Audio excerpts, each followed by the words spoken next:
When you bring water to a landscape like this, it really creates these ripple effects throughout the whole ecosystem. Because in a place so dry, everything needs water. Everything needs water to drink. We are all mostly water after all. So in time, we're going to see this become a beacon of life for all of the animals, birds, wildlife in this region.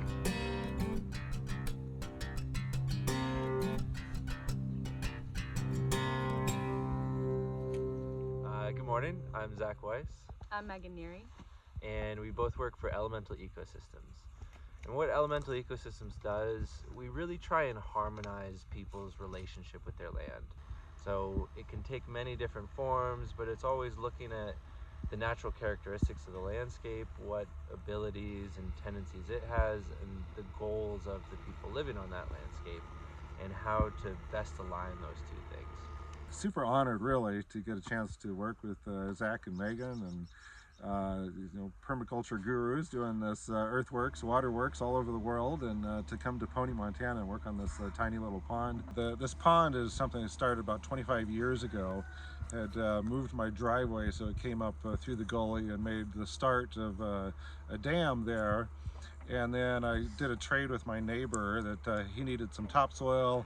I wanted a hole for a pond, so I, let him take the topsoil, and he gave me a hole. And then it was a matter of how can I seal this up, and I could never find a good way to do it. So this was a really fun project for me, getting to work for one of my personal heroes, Thomas Alpel, working on a pond that he started quite a long time ago that never quite held water, and so we were able to come in and get it to a good point where it will hold water. I'm on the dry south-facing slope of a hill with sandy soil, so it's a great solar site. However, it's been really hard to grow things up here. I do have a good spring, and the spring is actually on the north side of the hill with 1,100 feet of pipe that brings gravity-fed water to the house. And so, and it's fairly shallow line, so I actually have to keep the valve open in wintertime so the water line doesn't freeze. And so I have a steady rate all year long, so that's a surplus in the winter and never enough in the summer when I'm trying to keep things alive. So my original idea here was to just really to have a reservoir that we could fill in winter, irrigate out of in summer. Here in Pony, there's a lot of decomposing granite, and so when the water does hit the ground, it infiltrates really quickly. But there is clay in the area, particularly bentonite, and we were fortunate to source that from a project where the bentonite had to be cleared out of the way for building foundations.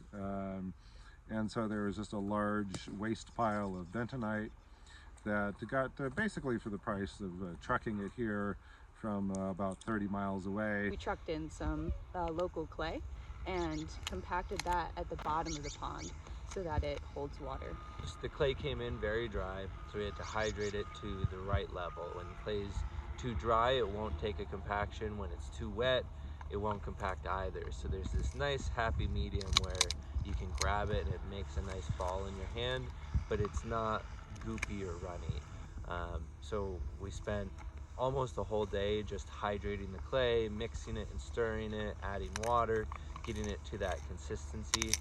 And then we were able to come in, spread it throughout the basin of the pond that we had shaped previously, and then compact that. First with the tracks of the excavator, and then with a trench compactor, which is a rolling sheep's foot vibrating compactor. It does a really good job at getting a full compaction on the material.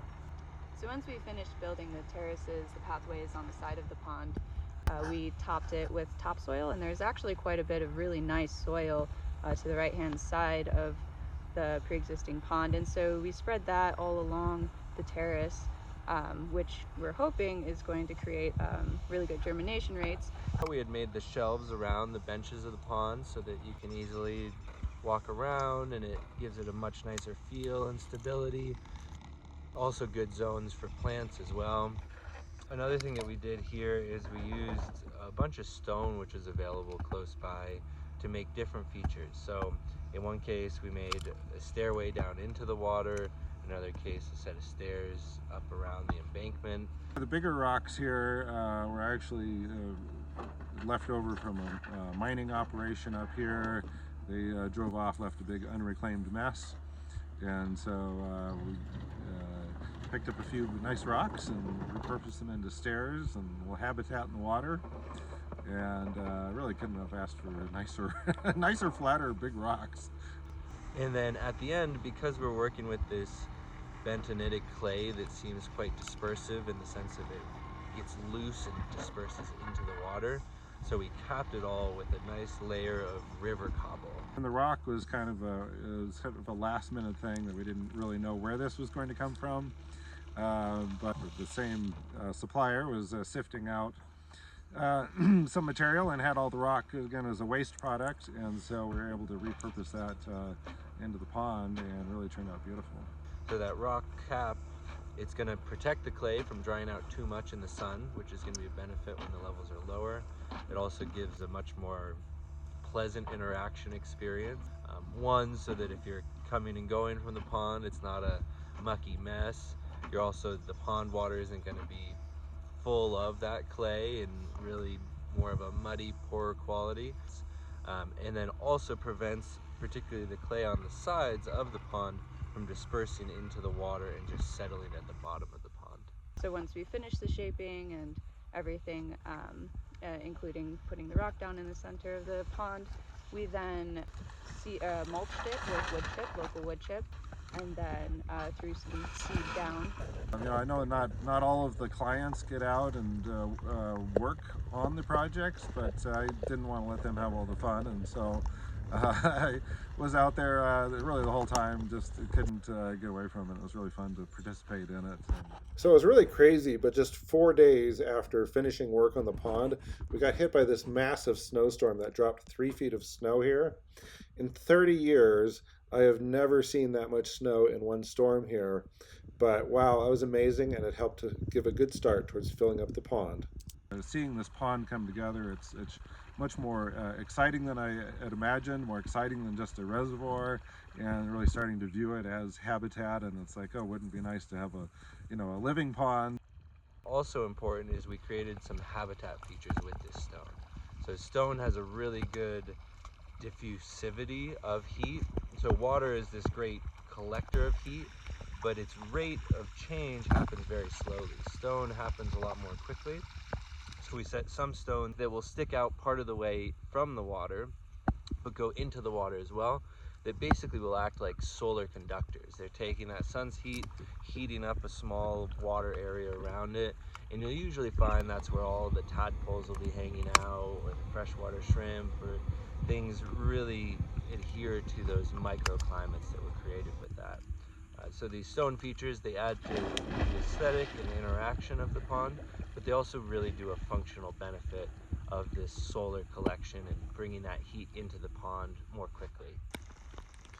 This whole project was designed to help capture rainwater runoff coming down my driveway and to channel it into the pond so that, first of all, it isn't going down and rutting the driveway, but also that it helps to keep the water level higher in the pond without having to rely so much on water from my spring. Now I'm starting to think about, what can I plant in here, and I'm eager to get the grasses and clovers growing on the banks there, and yeah, really just envisioning it as a little park, and I got a nice sitting stone, like a little meditative rock. When you bring water to a landscape like this, it really creates these ripple effects throughout the whole ecosystem. In a place so dry, everything's looking for water to drink, everything needs water to survive. We are all water after all. So this pond is really going to provide a tremendous amount of habitat, whether it's songbirds and insects coming to drink every day. Oftentimes we see, at dawn and dusk, you can actually visibly watch all the insects and birds come and go to get their drinking water from a pond like this. And then also the aquatic life is really going to have a new foothold in this kind of area. You're going to see amphibians come in. It's going to be booms of tadpoles like crazy in there in time. Also dragonflies, damselflies are going to have new habitat. That's going to then end up benefiting the garden in ways, because these are ferocious predators of all of the pest insects. So it's really a natural pest management to have these kind of water bodies that are supporting those beneficial predator insects. And then there's also going to be the larger species that may come here in time, turtles or big frogs, things of that nature, that again very much need these aquatic habitats to survive.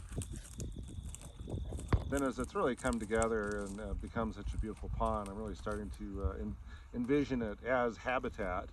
And just really been a pleasure to work with both of you, Megan and Zach, and I just want to say thank you so much. Yeah, thank you. It's been a real honor and pleasure to get to work for one of my personal heroes and yeah, help bring a project to close to help round out the homestead. It's been a joy. All right, thank you, Zach.